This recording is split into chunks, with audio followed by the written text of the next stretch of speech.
با چینل آموزش زبان پښتو با علي خوش آمدید. د علي سره د پښتو ژبه زده کړئ یوټیوب چینل ته ښه راغلاست. وقتتان بخیر عزیزان، امید که جور صحتمند باشین. با سلسله آموزش های پښتو صنف چهارم در خدمت شما هستیم. این کورس مناسب چه کسانی است؟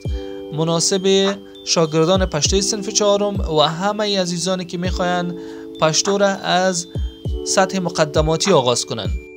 چرا که این کتاب اولین کتاب آموزش زبان پښتو هست که در صنف چهارم قرار داده شده و در واقع از صنف چهارم زبان پښتو را شاگردان افغانستان آغاز میکنند. و حالا بدون وقفه میریم به سراغ آموزشمان. لسم لوست، درس دهم، زموگ کورنی، خانواده ما. زموگ و یا زموج از ما یک ضمیر ملکی است، برای ما از ما معنا میده. کورنی خانواده. موخه هدف د متن سم لوستل، لیکل او د خپل کورنی پیژندل. د متن سم لوستل، خواندن صحیح متن، لیکل نوشتن از او او د خپل کورنی پیژندل و شناختن خانواده خود. خپل کورنی خانواده خود، پیژندل شناختن. تاسو په کور کې یو له بل سره څه ډول مرسته کوئ؟ شما در خانه چگونه به یکدیگر کمک میکنید؟ تاسو په کور کې شما در خانه یو له بل سره با یکدیگر څه ډول چگونه مرسته کوئ، کمک میکنید؟ زه میرویس د څلورم ټولګي زده کوونکی یم. من میرویس شاگرد صنف چهارم هستم. دقت کنین اینجا ز همراه با فعل کمکی یم آمده. ز یم، من هستم. ز میرویس یم، شما میتونین در اینجا نام خود قرار بتین. ز علی یم، من علی هستم. د څلورم ټولګي صنف چهارم، اینجا مضاف و مضاف الیه داریم. دال در ابتدایش آمده.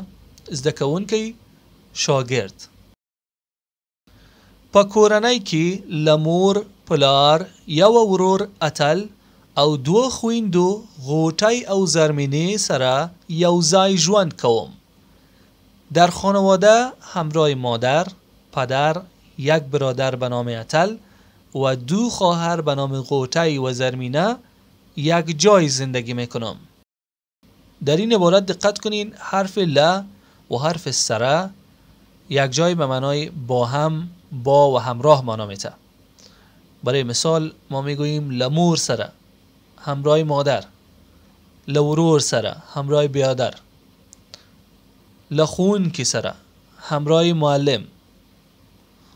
و در اینجا چند کلمه را آورده. لمور، پلار، یو ورور همراه مادر، پدر، یک برادر او دو خویندو و دو خواهر غوټۍ او زرمینه به معنای غوټۍ و زرمینه سره همراه این اشخاص. یو ځای، یک جای، ژوند کوم، زندگی میکنم. موږ د زردالو او میړو یو باغ لرو. ما یک باغ زردالو و سیب داریم. در اینجا هم لرو با شناسه واو آمده. چرا؟ به خاطر موږ، ما باغ داریم که در درس‌های گذشته هم چندین بار تکرار کردیم. مور او پلار می دواړه خون کې دي. مادر و پدرم هر دو معلم هستند، هر دو استاد هستند. مور او پلار می، دقت کنین می در اینجا همراه با اوگده یا به معنای ام هست. مور او پلار می، مادر و پدر ام. دواړه هر دو خون کې دي، معلم هستند. ورور می د ساینس پوهنځي د دریم ټولګي محصل دی. برادرم محصل صنف سوم پوهنځی و یا دانشکده ساینس است. ورور می، برادرم د ساینس پوهنځی و یا دانشکده ساینس د دریم ټولګي صنف سوم محصل دی، محصل است.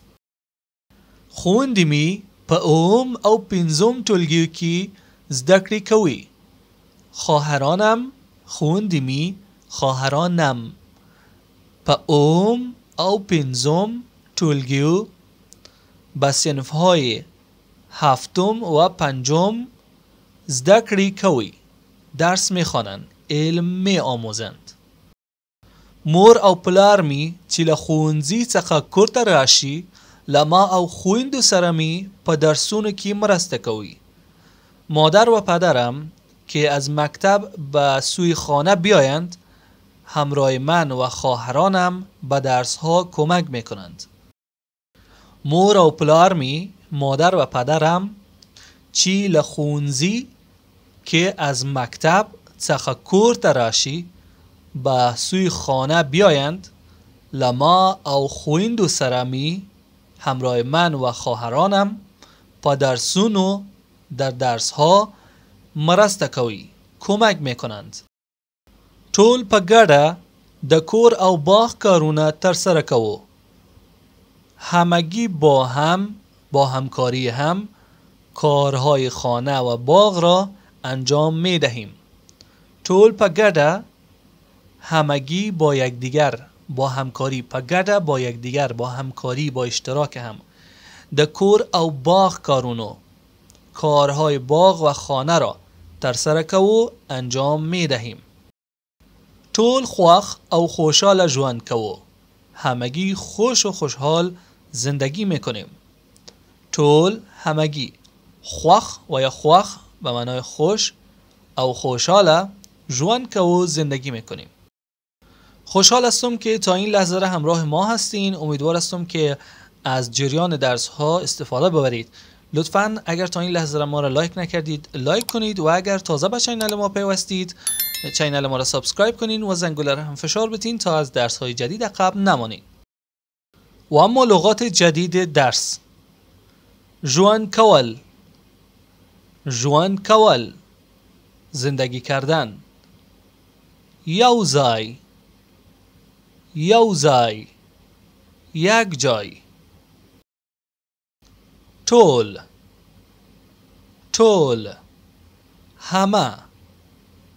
خویندو، خویندو خواهران. خوښ، خوښ خوش. ګډه، ګډه با هم. فعالیت: عبارتهای زیر را با کلمات مناسب پر کنید. زه میرویس د څلورم ټولګي یم. مور او پلار می دواړه دی. ټول خوښ او خوشحاله کوو. پاسخ تمام این جاهای خالی در متن هست.